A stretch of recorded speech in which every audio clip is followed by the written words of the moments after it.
મેષ રાશિ કે જેના અક્ષર છે અલય, જેનો સ્વામી બને છે મંગળ મહારાજ. મેષ રાશિવાળા જાતકો માટે આજે ધન સંબંધિત વધારો થતો જણાય. સમસ્યાઓમાંથી આજે તમને માર્ગદર્શન મળી શકે. માતાના સ્વાસ્થ્ય બાબતે આજે તમારે સાચવવું બહુ જ જરૂરી છે. પરિસ્થિતિની અંદરથી આજે તમને માર્ગ મળતો જણાય. આજના દિવસની અંદર તમારે વિશેષ લાભ જોતો હોય તો મેષ રાશિવાળા જાતકોએ બની શકે ત્યાં સુધી આજના દિવસની અંદર નમઃ શંભવાય ચ મયો ભવાય ચ નમઃ શંકરાય ચ મયસ્કરાય ચ નમઃ શિવાય ચ શિવતરાય ચ ભગવાન ભોળાનાથની પૂજા કરજો, વિશેષ લાભ મળશે. હવે વાત કરીએ આપણે વૃષભ રાશિની. વૃષભના અક્ષર છે બહુ, જેનો સ્વામી બને છે શુક્ર મહારાજ. ઉત્સાહની અંદર આજે વધારો થાય. ભાઈઓ અને પરિવારનો આજે સભ્યોનો સુંદર મજાનો સહકાર આજે તમને મળી શકે. અમૂલ્ય વસ્તુ મેળવવાની આજે તમને તક મળતી જણાય ને મહત્વપૂર્ણ નિર્ણયો આજે તમારે ન લેવા બહુ જ જરૂરી છે. આજના દિવસમાં તમારે બેટર લાભ જોઈએ છીએ, સારો ફાયદો જોઈએ છીએ તો સૌરાષ્ટ્રે સોમનાથં ચ શ્રીશૈલે મલ્લિકાર્જુનમ ઉજ્જૈન્યમ મહાકાલમ ઓમકારમ મમલેશ્વર. ખાસ કરીને 12 જ્યોતિર્લિંગ એનું મનની અંદર સ્મરણ કરી અને આજે તમે તમારા દિવસની શરૂઆત કરજો, અવશ્ય તમને સારો લાભ મળી શકશે. દર્શક મિત્રો, વાત આપણે દ્વારિકાધીશની ધજાની કરી રહ્યા છીએ. દર્શક મિત્રો, દ્વારિકાધીશની ધજા એટલે એવું કહેવાય કે પૃથ્વીનું આ પૃથ્વી ઉપર પ્રભુનું પ્રાગટ્ય અથવા તો પ્રભુની સાક્ષાત હાજરી હોય ને તો એ દ્વારિકાધીશની ધજા દ્વારા આપણે જોઈ શકીએ છીએ. એ જ વિષય ઉપર આપણે ચર્ચા કરવી છે. પણ દર્શક મિત્રો, વાત આપણે કરી રહ્યા છીએ આજે દ્વારિકાધીશની મૂર્તિની. દર્શક મિત્રો, એવું કહેવાય છે કે દ્વારિકાધીશની મૂર્તિ એટલે કે નવગ્રહની શાંતિ અને ચતુર્ભુજ સ્વરૂપે આ નારાયણના દર્શન તમારા 9 નવગ્રહોના સ્વામી એટલે કે 9 નવગ્રહોના અધિપતિ માનવામાં આવે છે અને એટલા માટે 9 નવગ્રહોને પોતે શાંત કરે છે. ખાસ કરીને ભગવાનની મૂર્તિ છે શ્યામ વર્ણી છે એટલે એવું કહેવાય કે શનિ અને રાહુ અને કેતુનો જે નકારાત્મક પ્રભાવ છે આ મૂર્તિના દિવ્ય દર્શન કરવાથી એ પ્રભાવને તમે શાંત કરી શકો છો અને મનોકામનાઓને પૂર્ણ કરી શકો છો. પિતાંબર ધારણ કરેલું છે, શણગાર કરેલો છે અને વૈભવ છે જે દેવગુરુ બૃહસ્પતિનું પ્રતીક માનવામાં આવે છે. એટલે કે ગુરુ અને સૂર્યની મજબૂતાઈ જે એ દિવ્ય શણગારના તમે દર્શન કરો છો તો એનાથી તમારો ગુરુ અને સૂર્ય બલવાન થાય છે અને તમારા જીવનની અંદર તમને વિશેષ લાભ આપે છે. દર્શક મિત્રો, ખાસ કરીને જે લોકો નવગ્રહથી પીડિત હોય આવા લોકો શ્રદ્ધાપૂર્વક, ભાવપૂર્વક, ભક્તિપૂર્વક આ નવગ્રહના દર્શન કરે એટલે કે ખાસ કરીને દ્વારિકાધીશના દર્શન કરે છે તો એ 9 નવગ્રહો એના શાંત થાય છે અને મનોકામનાઓ એની પૂર્ણ થાય છે. વાત દર્શક મિત્રો દ્વારિકાધીશની ધજાની કરીએ, પરંતુ દર્શક મિત્રો ખાસ કરીને હું પણ પરમ દિવસે દ્વારિકાધીશના દિવ્ય દર્શન કરવા માટે ગયો હતો. સુંદર મજાનો તમારા બધા દર્શક મિત્રોનો પ્રેમ અગાધ ત્યાં મળ્યો અને એમાં ખાસ એક ત્રિલોચનજી પૂજારી છે, દ્વારિકાધીશના મુખ્ય પૂજારી, એમણે મને સુંદર મજાનો આવકાર આપ્યો, દર્શન કરાવ્યા, એ બદલ ખૂબ ખૂબ ધન્યવાદ. વાત આપણે કરીએ મિથુન રાશિની. મિથુન રાશિ કે જેના અક્ષર છે કચ્છ અને ઘ, જેનો સ્વામી બને છે બુધ મહારાજ. મિથુન રાશિવાળા જાતકો માટે આજે આર્થિક સ્થિતિ તમારી મજબૂત બનતી જણાશે. ધન, પદ અને પ્રતિષ્ઠાની અંદર આજે વધારો થઈ શકે. પરિવાર અને સંતાનના પ્રશ્નો આજે હળવા બનતા જણાય ને આજે માતાના આશીર્વાદથી તમને ધનની પ્રાપ્તિ થતી જણાશે. આજના દિવસની અંદર તમારે વિશેષ લાભ જોતો હોય તો ભગવાન શિવના વિશેષ મંત્રના આજે જપ કરજો, અવશ્ય તમને સારો લાભ મળી શકશે. હવે વાત કરીએ આપણે કર્ક રાશિની. કર્કના અક્ષર છે ડ અને હ, જેનો સ્વામી બને છે ચંદ્ર મહારાજ. યાત્રા પ્રવાસથી આજે તમને સારો લાભ મળી શકે. સન્માન અને લાભ આજે તમને પ્રાપ્ત થતા જણાય. સ્વાસ્થ્ય બાબતે આજે તમારે કાળજી રાખવી બહુ જ જરૂરી છે અને કારણ વગરની ચિંતા, કારણ વગરનું ટેન્શન એનાથી તમારે દૂર રહેવું આવશ્યક રહેશે. આજના દિવસની અંદર ભોળાનાથ ઉપર આજે તમે દૂધનો અભિષેક કરજો, તમને વિશેષ લાભ મળશે. દર્શક મિત્રો, વાત 52 ગજની ધજાની કરવાની છે કે આ 52 ગજની ધજાના દિવ્ય દર્શનથી તમારી મનોકામનાઓ પૂર્ણ થાય. 52 ગજની ધજા જ કેમ, આ વિષય ઉપર પણ આપણે ચર્ચા કરી. વાત દર્શક મિત્રો આપણે ખાસ આજે કરી રહ્યા છીએ દ્વારિકાધીશ મંદિરની અંદર ધજાનું વિશેષ મહત્વ. દર્શક મિત્રો, દ્વારિકાધીશની ધજા એવું કહેવાય છે કે દ્વારિકાધીશની અંદર શાસન કરનારા જે યાદવો હતા, ખાસ કરીને યાદવ કુળની જો વાત કરીએ તો એ 56 યાદવો હતા.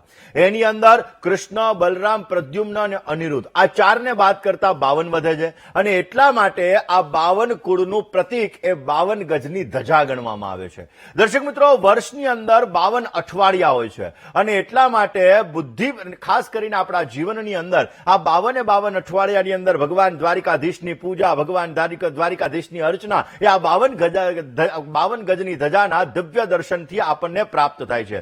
દર્શક મિત્રો, 52 તોરણો એની અંદર સૂર્ય અને ચંદ્ર, ધજા પર સૂર્ય અને ચંદ્રનું જે ચિહ્ન હોય છે એવું દર્શાવે છે કે યાવત ચંદ્ર દિવા કરો, જ્યાં સુધી સૂર્ય અને ચંદ્ર આ બંને ગ્રહો છે ત્યાં સુધી આ દ્વારિકાધીશની ધજા 52 ગજની ધજા લહેરાતી રહેશે ને ત્યાં સુધી સનાતન ધર્મ એનો ધ્વજ એ લહેરાતો રહેશે. એટલા માટે દર્શક મિત્રો આ 52 ગજની ધજા એ વિશેષ માત્રામાં આપણા જીવનની અંદર વિશેષ લાભ આપી શકે છે. 5 વખત દિવસની અંદર આ ધજા બદલાવવામાં આવે છે ને એટલા માટે આ ધજા ચઢાવવાનો પણ એક અનેરો લાવો છે. દર્શક મિત્રો વાત આજે આપણે દ્વારિકાધીશ મંદિરની કરી રહ્યા છીએ, જેની અંદર 56 સીડીની પણ આપણે ચર્ચા કરવાની છે.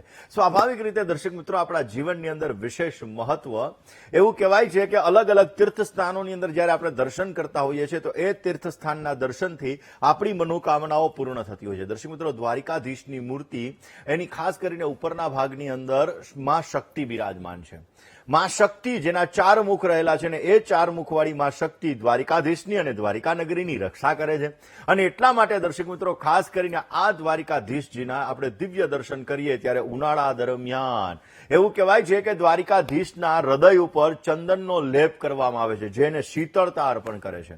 દર્શક મિત્રો એ જગ્યાએ ખાસ કરીને ભૂદેવો પોતે ખાસ અલગ અલગ પાનથી અલગ અલગ ફૂલોથી એનો દિવ્ય શણગાર કરતા હોય છે, જેની અંદર ઘણા બધા બહેનો પણ પોતે દ્વારિકાધીશના આ જે શણગાર છે બનાવવા માટે ઘણી બધી મદદ કરતા હોય. એટલા માટે દર્શક મિત્રો જે દ્વારિકાધીશના દર્શન કરવાથી 9 ગ્રહો આપણા બલવાન થાય છે, જે દ્વારિકાધીશના દર્શન કરવાથી શનિ રાહુ અને કેતુને લગતી આપણી સમસ્યાઓ દૂર થાય છે, એ દ્વારિકાધીશના દર્શન અવશ્ય આપણી મનોકામનાઓને પણ પૂર્ણ કરે છે. વાત આ જ વિષય ઉપર આપણે કરીશું, પરંતુ એ પહેલા વાત કરીએ સિંહ રાશિની.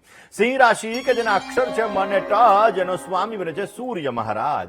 સિંહ રાશિવાળા જાતકો માટે પિતા અથવા વડીલોનો આજે સુંદર મજાનો સહકાર તમને મળતો જણાશે. ભાગ્યમ ફલતિ સર્વત્રમ. આજના દિવસની અંદર ભાગ્ય બળની અંદર વધારો થતો જણાય. પરિવારથી થોડો ઘણો તણાવ, ટેન્શન, ચિંતાનું વાતાવરણ રહે, પણ આજે વાણી ઉપર તમારે સંયમ રાખવો બહુ જ જરૂરી છે. ઉતાવળિયા નિર્ણયો આજે ન લેતા. આજે તમારે સારો લાભ જોઈએ છીએ તો આજના દિવસની અંદર ભગવાન શિવની ઉપાસના કરો, ભગવાન શિવના વિશેષ મંત્રના જપ કરો, તમને પોઝિટિવ રિઝલ્ટ મળતું જણાશે. હવે વાત કરીએ આપણે કન્યા રાશિની. કન્યાના અક્ષર છે પઠ અને હણ, જેનો સ્વામી બને છે બુધ મહારાજ. પારિવારિક જીવન આજે તમારું સુખમય બનતું જણાય. સંતાનથી આજે તમને સારો લાભ મળી શકે. ધન પ્રાપ્તિના આજે ઉત્તમ પ્રકારના યોગો છે અને પૈસા લેવામાં અને પૈસા દેવામાં થોડીક આજે સાવધાની રાખજો. આજે તમારે સારો લાભ જોઈએ છીએ તો કન્યા રાશિવાળા જાતકોએ આજના દિવસની અંદર બની શકે ત્યાં સુધી શિવજીના મંદિરે જઈ બિલ્વપત્ર અર્પણ કરો. ત્રિદલમ ત્રિગુણાકારમ ત્રિનેત્રં ચ ત્રયાયુધમ ત્રિજન્મ પાપ સંહારમ એક બિલ્વમ શિવાર્પણમ. અવશ્ય બિલ્વપત્ર અર્પણ કરવાથી તમારી મનોકામનાઓ પૂર્ણ થશે અને તમને સારો લાભ મળતો જણાય. તુલા રાશિ કે જેના અક્ષર છે ર અને ત, જેનો સ્વામી બને છે શુક્ર મહારાજ. વ્યવસાયિક બાબતે આજે થોડી ઘણી તકલીફ રહેતી જણાય. કારણ વગરની ચિંતાનો તમને આજે અનુભવ થતો જણાશે. જૂના સંબંધીથી, જૂના મિત્રથી મિલન મુલાકાત થાય. મુલાકાત તમારા માટે લાભદાયી રહેશે. આજના દિવસની અંદર ધનહાનિની સંભાવનાઓ વધારે છે અને આજે તમારે વિશેષ લાભ જોઈએ છે તો તુલા રાશિવાળા જાતકોએ આજના દિવસની અંદર બની શકે ત્યાં સુધી તમારે ભગવાન શિવના મંદિરે જઈ ચંદનનો લેપ કરવાનો વિશેષ લાભ મળશે. વાત વૃશ્ચિક રાશિની કરીએ. વૃશ્ચિકના અક્ષર છે ન અને ય, જેનો સ્વામી બને છે મંગળ મહારાજ. વૃશ્ચિક રાશિવાળા જાતકો માટે હરિફાઈવાળા કામકાજની અંદર તમારો વિજય થતો જણાશે. સ્વાસ્થ્ય બાબતે સાવચેતી રાખવી બહુ જરૂરી છે અને અટવાયેલા કામ તમારા પરિપૂર્ણ થતા જણાય. વિરોધીઓ આજે તમારા પરાસ્ત થતા જણાશે અને વૃશ્ચિક રાશિવાળા જાતકોએ આજે વિશેષ લાભ જોઈએ છીએ તો આજના દિવસની અંદર નાગેન્દ્ર હારાય ત્રિલોચનાય ભસ્માંગ રાગાય મહેશ્વરાય નિત્યાય શુદ્ધાય દિગંબરાય તસ્મૈ નકારાય નમઃ શિવાય. ભગવાન ભોળાનાથની પૂજા, ભગવાન ભોળાનાથની આરાધના અવશ્ય તમારી મનોકામનાઓને પૂર્ણ કરશે. છે કે ભગવાન શ્રી કૃષ્ણ એ મથુરા છોડ્યા પછી સમુદ્ર કિનારે દ્વારિકા નગરીની એને સ્થાપના કરી હતી અને એ દ્વારિકા નગરી જે 4 ધામની અંદર એક ધામ તરીકે ઓળખવામાં આવે છે, જે બદ્રીનાથ કહીએ, જગન્નાથ ધામ કહીએ અને રામનાથ કહેવાય. એટલા માટે દર્શક મિત્રો આ 4 ધામની અંદર એક ધામ એટલે કે આ દ્વારિકા ધામ છે. દર્શક મિત્રો એવું કહેવાય કે દ્વારિકાધીશને રણછોડરાય, જગતનો રાજા અને યોગેશ્વર તરીકે આપણે પૂજ્ય ને એના દર્શન કરવાથી અવશ્ય આપણને મોક્ષની પ્રાપ્તિ થાય છે અને આ મોક્ષ આપણા જીવનની અંદર વિશેષ માત્રામાં લાભ આપે. દ્વારિકાધીશની મૂર્તિ કાળા પથ્થરથી બનેલી છે અને દર્શક મિત્રો આશરે 5 ફૂટની માનવામાં આવે છે. એવું કહેવાય છે કે એની અંદર જે 4 આયુધો, એની અંદર જે ખાસ કરીને અલગ અલગ ચિહ્નો, એ ચિહ્નો દ્વારા આપણા જીવનની અંદર વિશેષ લાભ મળી શકે. એવું કહેવાય કે મુકુટ જેની અંદર સમગ્ર બ્રહ્માંડના રાજાધિરાજ એ મુકુટ એને ધારણ કરેલો છે અને દર્શક મિત્રો પિતાંબર એ સત્વગુણ અને દિવ્યતાનું પ્રતીક ગણવામાં આવે છે. જ્યારે વૈજયંતી માળા છે પંચ તત્વો ઉપર એનો વિજય છે એ ગણવામાં આવે છે અને દર્શક મિત્રો શ્રી વત્સનું જે ચિહ્ન છે મહાલક્ષ્મીનું નિવાસ સ્થાન છે એવું ગણવામાં આવે છે અને કૌસ્તુભ મણિ એ પરમ જ્ઞાનનું પ્રતીક ગણવામાં આવે છે. એ દ્વારિકાધીશ કે એની દિવ્ય મૂર્તિના જ્યારે આપણે દર્શન કરીએ છીએ તો વિશેષ લાભ મળતો જણાય. વાત આ જ વિષય ઉપર આપણે કરીશું, પરંતુ એ પહેલા વાત કરીએ ધનરાશિની. ધનરાશિ કે જેના અક્ષર છે ભ, ધ, ભ અને ઢ, જેનો સ્વામી બને છે ગુરુ મહારાજ. આર્થિક યોજનાઓ આજે તમે સફળ બનાવી શકો. સન્માન અને ધનનો આજે તમને લાભ મળતો જણાય. સંતાન સંબંધિત આજે તમને સારું સુખ મળી શકે. વ્યવસાયની અંદર આજે તમને નવી નવી તકો પ્રાપ્ત થતી જણાશે. આજના દિવસની અંદર તમારે વિશેષ લાભ જોઈએ છીએ તો બની શકે ત્યાં સુધી ભોળાનાથની પૂજા કરી અને આજે ભોળાનાથની સમક્ષ મહેશાનના પરો દેવો મહિમનો ના પરાસ્તુતિ અઘોરાનના પરો મંત્રો નાસ્તિ તત્વમ ગુરો પર શિવ મહિમના સ્તોત્રનો પાઠ કરજો. વિશેષ લાભ મળશે. વાત કરીએ મકર રાશિની. મકર રાશિ કે જેના અક્ષર છે ખ અને જ, જેનો સ્વામી બને છે શનિ મહારાજ. વ્યવસાય અને રોજગારની અંદર સારી સફળતા મળતી જણાશે. મકાન સુખ આજે તમને સારું મળી શકે. નવા વાહન લેવાના આજે સુંદર મજાના યોગ છે ને ખોટા ખર્ચા ઉપર આજે તમારે કાબુ રાખવો બહુ જ જરૂરી છે. આજના દિવસની અંદર તમારે વિશેષ લાભ જોતો હોય તો મકર રાશિવાળા જાતકોએ ભગવાન શિવના મંદિરે જઈ જલનો અભિષેક કરવો અવશ્ય તમને સારો લાભ મળી શકે.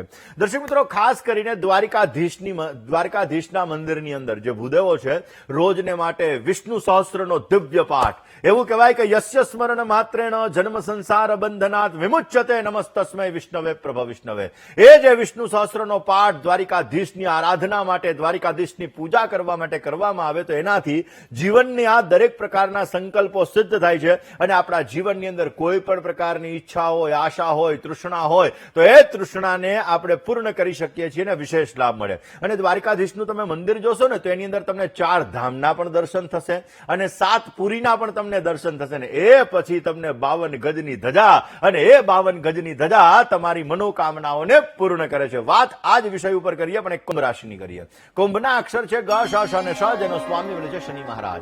ધન વપરાશની ચીજોની અંદર આજે વધારો થતો જણાય. આજીવિકાની અંદર તમને નવી નવી તકો મળતી જણાય. પરિવારથી તમને સામાન્ય તણાવ, ટેન્શન રહેશે અને આવક જાવકનું પ્રમાણ આજે જળવાઈ રહે. આજના દિવસની અંદર તમારે વિશેષ લાભ જોતો હોય તો કુંભ રાશિવાળા જાતકોએ બની શકે ત્યાં સુધી આજના દિવસની અંદર ભગવાન ભોળાનાથની પૂજા વિશેષ કરો, તમને સારો લાભ મળે. હવે વાત મીન રાશિની કરીએ. મીનના અક્ષર છે દ, ચ, ઝ અને થ, જેનો સ્વામી છે ગુરુ મહારાજ. વ્યવસાયિક યોજનાઓ આજે તમે પરિપૂર્ણ કરી શકો. ચામડી પેટને લગતી સમસ્યાઓ રહેતી જણાય ને આજે પરિવારજનોનો સુંદર મજાનો સહયોગ મળી શકે. ભાગીદારીવાળા કામમાં સાવચેતીપૂર્વક કામ કરવું બહુ જરૂરી છે. આજે સારો લાભ જોઈએ છે તો ખાસ કરીને મીન રાશિવાળા જાતકોએ શંકરના મંદિરે જવાનું, આજના દિવસની અંદર ભસ્મ અથવા ભાંગ અર્પણ કરવાની વિશેષ લાભ તમને મળતો જણાશે. વાત દર્શક મિત્રો આપણે દ્વારિકાધીશની પૂજાની કરી રહ્યા છીએ, પરંતુ પહેલા